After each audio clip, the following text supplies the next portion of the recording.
Okay, welcome to part 2. Let's go into learning objective 2, which is planning and developing a display calendar.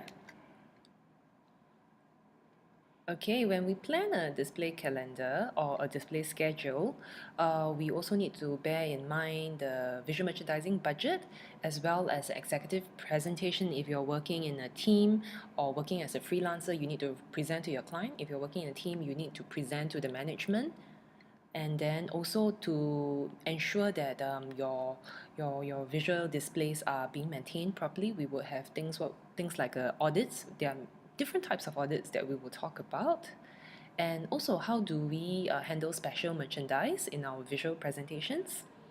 Okay, going into it. The first point would be your display schedule or display calendar. In your display schedule or calendar, you would have the different promotions, like your special sales, like you have Black Friday sale, you know when that's going to happen, you can put that in your calendar. You know when the Great Singapore sale is going to be, you can put that in your calendar. Or you know when your Mother's Day promotion, when your Father's Day promotion is going to be. All this should be planned in a calendar before you start the year. Also, for countries with small or with four seasons, it is very important to understand and think when do you want to start your spring window, when do you want to start your autumn window. Okay, what is the date that you should have everything in place and put it up so that customers can start to buy autumn merchandise. In Singapore, we may not have the four seasons, but it seems that stores are also following seasonal calendars because a lot of Singaporeans travel. So we have winter merchandise right now in all the stores, and the stores probably have planned that in advance. For example, in October, when families are starting to plan their December holidays, they would have been planning for some winter holidays, and the stores would need to start planning for their winter merchandise to be displayed by November latest. Okay, and also very importantly, your visual merchandising budget. The budget is really important because uh, any store is a profit-making enterprise, and you would want to make sure that you do not spend more on your window than what you can potentially earn when you sell your merchandise. So, what are the considerations that visual merchandisers need to think about? What is it that you need to have as factors when you're planning your budget? Okay, firstly, you need to think. You want to use props that are specially made, which costs a lot more, or manufactured. Okay, that means it's already pre-made, but it is something that's brand new that you have to buy, or something that you can salvage, things that are discarded by others, things that you would normally throw away as a store. Okay, we've spoke about the various types of props, so now as a visual merchandiser, we need to plan. Okay, what is our budget and which of these should we use? How many stores do we have? So how many of each prop do we need to make? How much does each prop cost? Yeah. Okay, based on that, we also need to think what is the balance that we want to strike. Are we like Prada or Gucci that we need to look very inspirational, we need to look very aspirational? Or are we, say, for example, Uniqlo, we want to project an image that is more economical, affordable, within reach?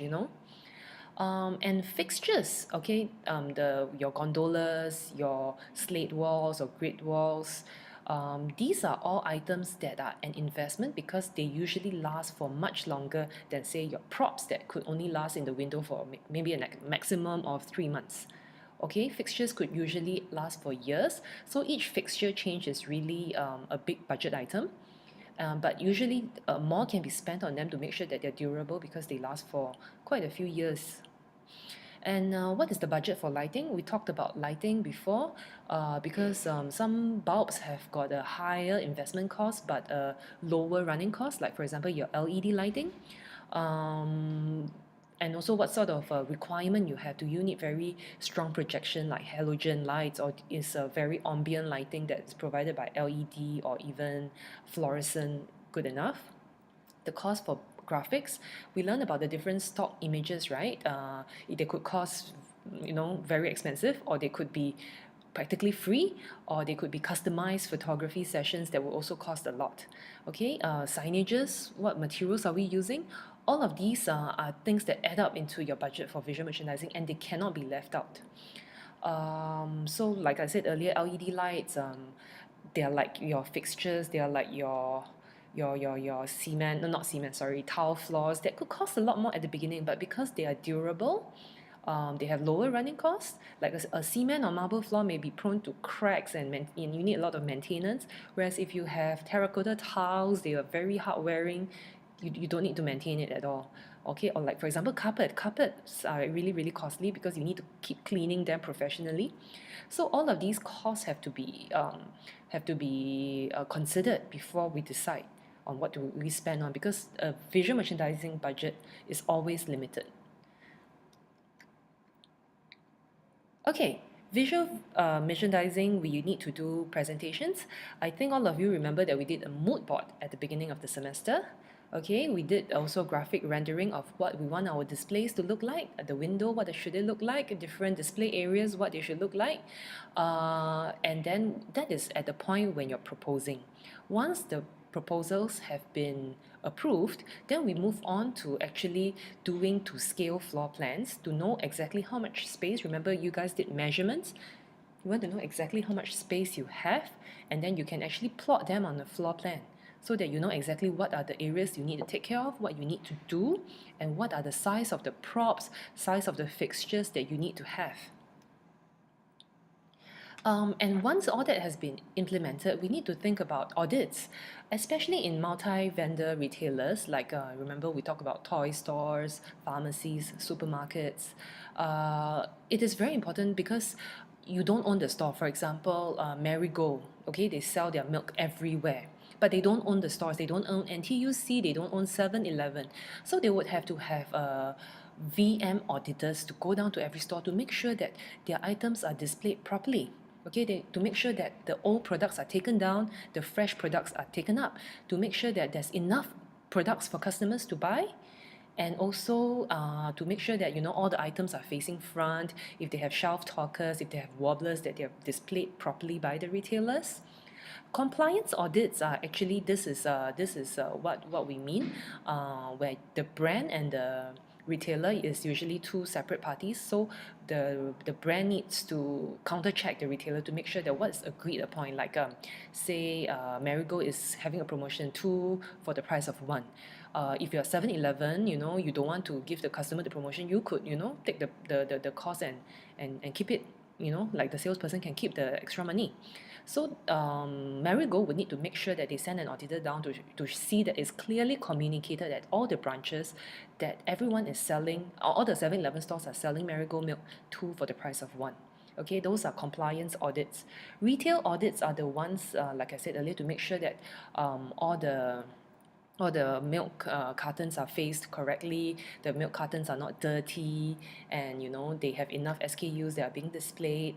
Okay, all these are very important for maintenance, especially for these multi-vendor retailers. Okay, special merchandise. Quite a few categories, but let's just zoom in and talk about these two. Markdowns. Markdowns are, it could be off-season clothes. Sometimes in the US, they have stores that actually sell defective merchandise, or simply merchandise that are left from the season. Okay, so for luxury retailers, they would never shout a sale out front. If they do have sale merchandise, it is always very discreetly placed in store, usually at the corner or at the back of the store.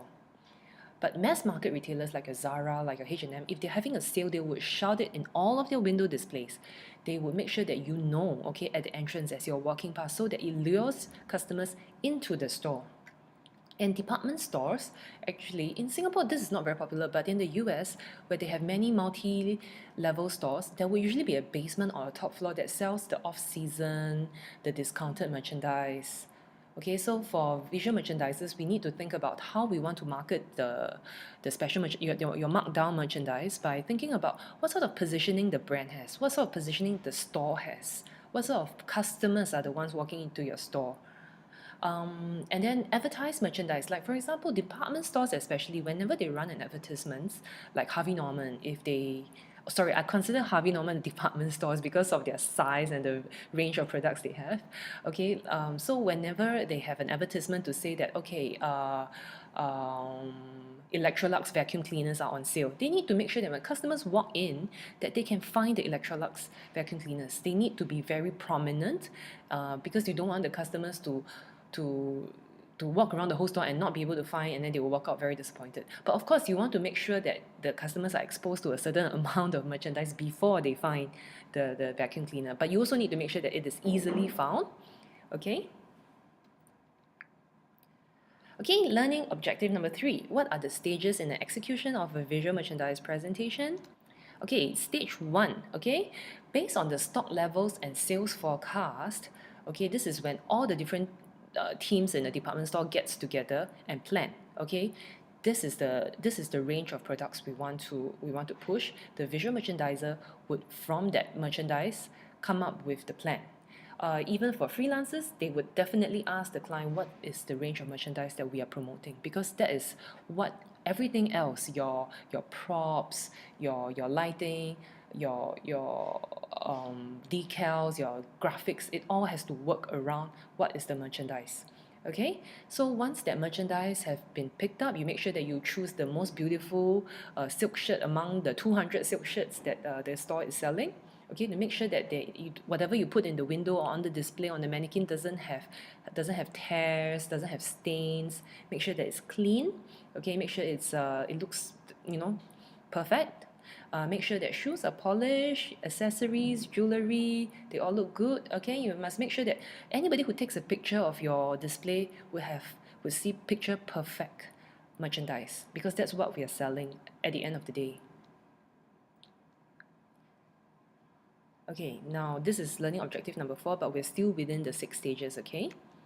So stage number 2, it is we need to source and select the props. That's what we do when we are preparing for our window displays.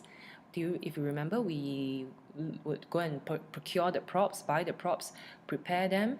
If we need to paint them, if we need to glue certain items together, and that to make sure that they're ready, and also to make sure that we use recycled props whenever possible. A lot of standard props like your nylon strings, like certain risers, certain materials like a cardboard or Capeline, they are always available in, say, a VM storeroom, just like our own storeroom. So we need to make sure that we do not unnecessarily buy props. Okay, I just thought this picture was very interesting. This is a visual merchandiser and all of his props. As you can see, he did a flat lay and took a picture before starting on his visual merchandising job. So this is what we need to do, assemble and have everything ready. Okay, and then stage 3, preparing the display space. Okay, we need to have a checklist of what we are supposed to have for the window or for the display, just like what this guy should have prepared.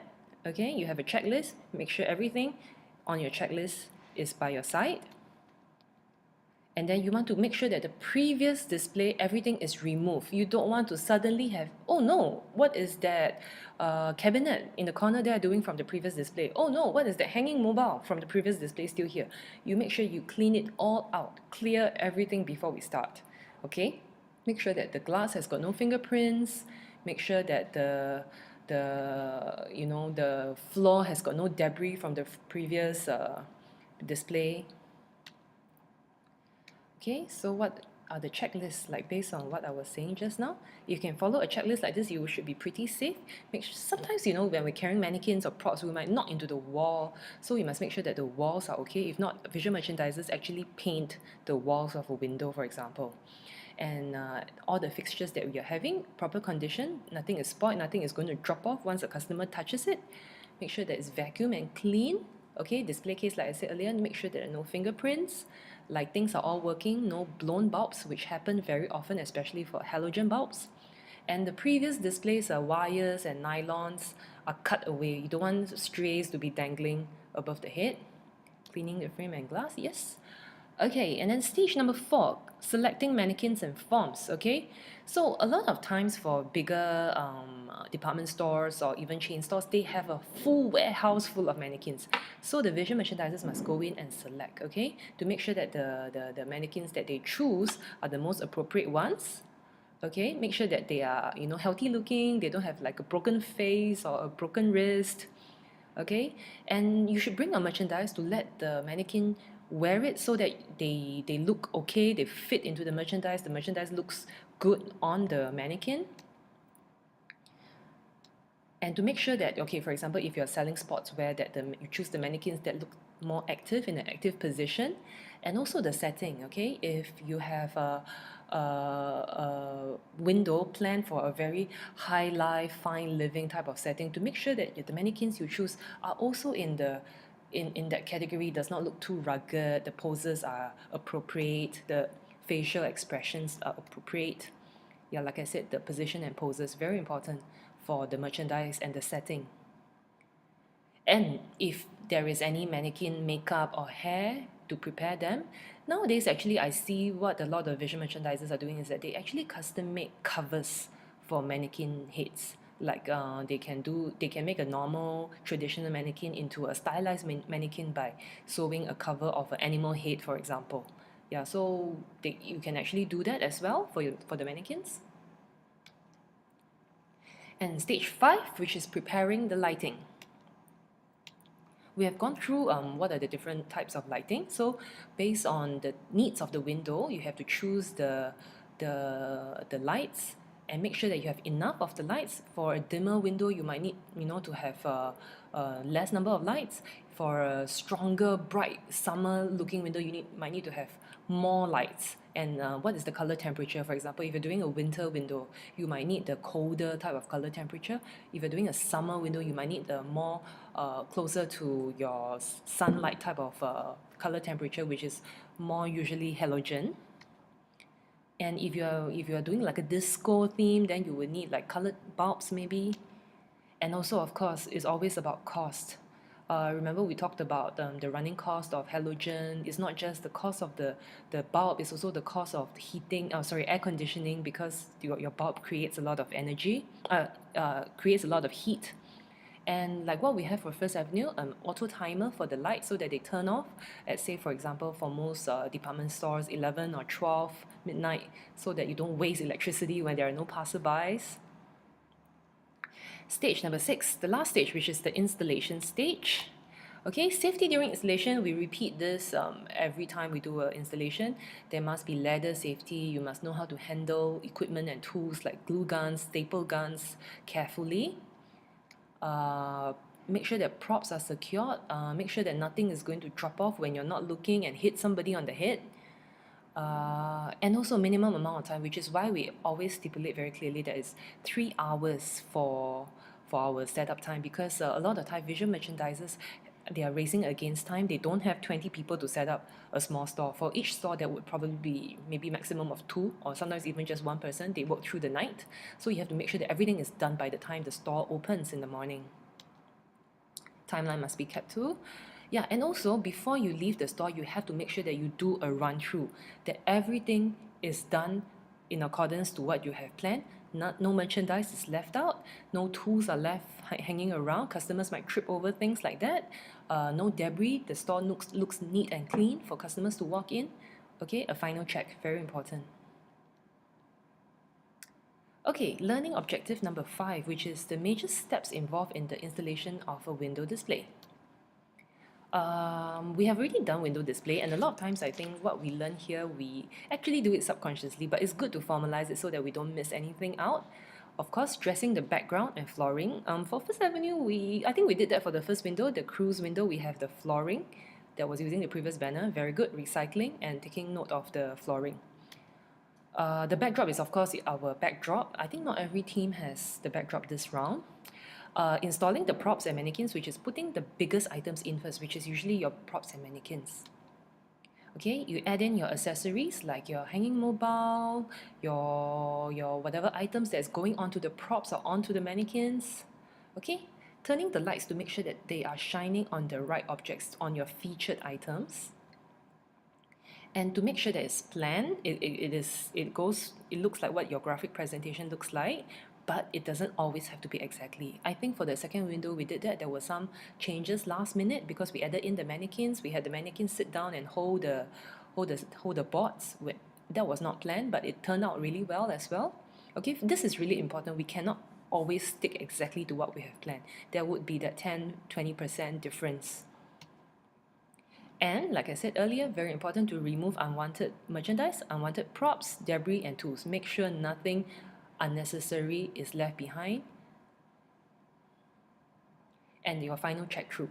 Okay, make sure that nothing for customers to trip over. Don't accidentally leave a hammer in the corner of the window. It has happened before. Okay, make sure everything is cleared away. All eyes to check. Okay, learning objective number 6, applying display graphic plans.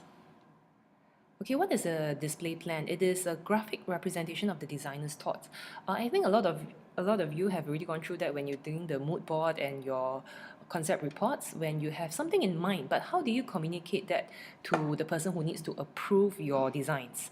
Okay, it can be a sketch, right? A drawing that is done by pen or pencil, or it can be using a digital drawing. Okay, definitely you can't use words, just words, to communicate a visual idea. It has to be done with some sort of graphic rendering.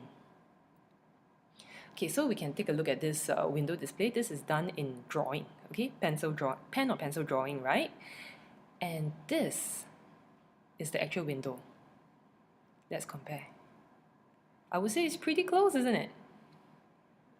Okay, this is done by a computer, a digital drawing of what they want the window display to be.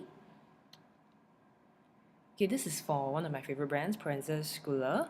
Okay, this is when they plan for the window, what sort of mannequins to use, as you can see, what sort of props, what sort of flooring and background they want to use, together with what are the merchandise to be featured.